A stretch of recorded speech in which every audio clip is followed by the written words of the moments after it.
Super. My name is Paul Seale. I'm a family physician, originally from Baytown, Texas. Went to medical school in Houston. Did my residency in Georgia, and that's where I practice now. I am full-time faculty member at a family medicine residency program in Macon, Georgia. It's a city of about 100,000, so we're not exactly rural. We're a small city, but all around us are extensive rural areas that would be probably fairly similar to the areas that we're really trying to help with this grant. I think my experiences mirror a lot of Dr. Yarbrough's experiences.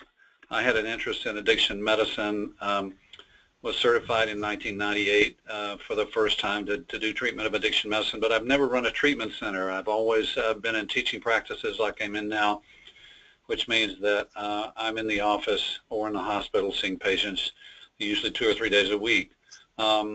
And about 7 or 8 years ago, we made a decision to start providing Suboxone in our family medicine clinic, and so several of us went through the training, got the DEA waiver, and because I'd been in addiction medicine practice, I was one of the few people with that certification in my community. I had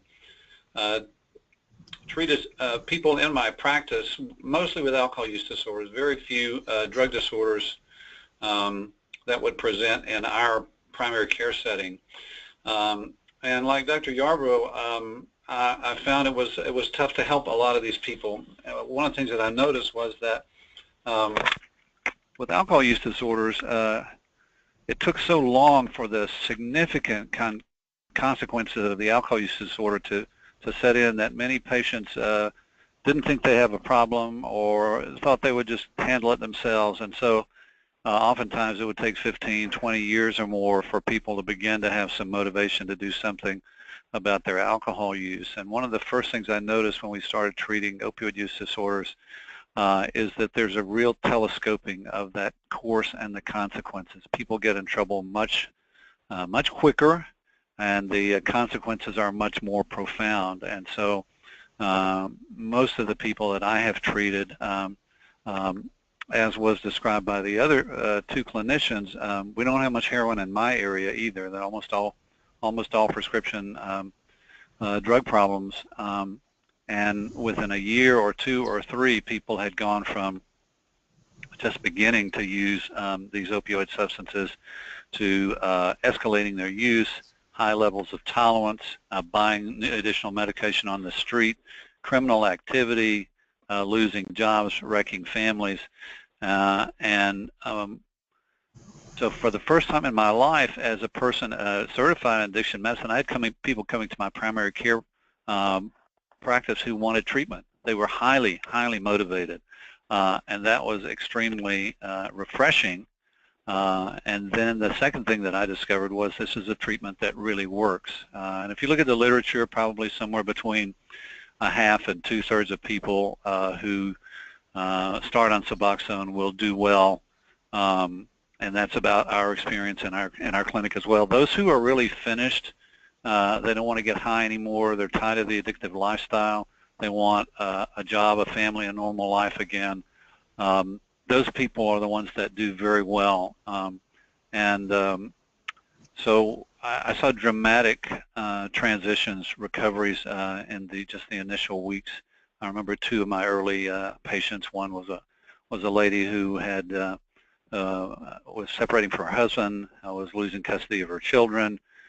She got on Suboxone. She stabilized. She got a job. She and her husband met to plan out the final steps of their divorce, and he noticed there was something different about her. So he said, why don't we go to the lake for the weekend? They went to the lake for the weekend. He said, I've got my wife back. He said, let's tear up the divorce papers. And they reunited. And again, we're back together as a family with their 2 children.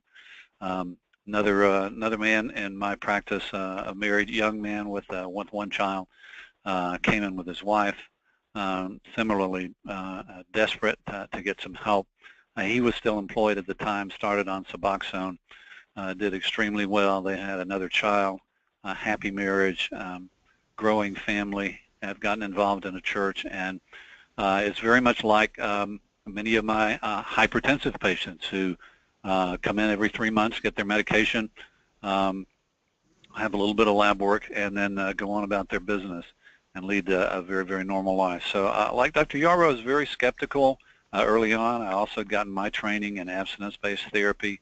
I wasn't sure what I would think about Suboxone, but the dramatic recoveries and the changes in the whole life picture of these patients has been extremely rewarding, and I'm really looking forward to helping other people in Oklahoma learn what is really not is not that complex. It's not that hard to do, and is for me also one of the most rewarding things that I do.